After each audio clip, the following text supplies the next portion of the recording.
Et il m'a dit, le Seigneur t'a pardonné, le Seigneur t'a appelé.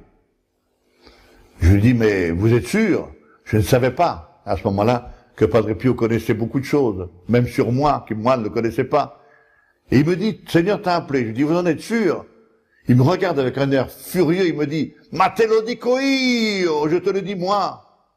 Et il me dit cette parole étonnante, tu seras ordonné prêtre le 30 juin 1962. Et je me suis dit, c'est un fou. On était en 55.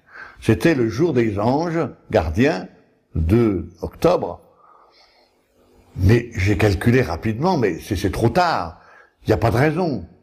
Seulement lui savait, moi je ne savais pas, que le service militaire aurait été prolongé parce que, comme beaucoup de gens de mon âge, j'ai fait la guerre d'Algérie, j'ai perdu 3 ans à l'armée.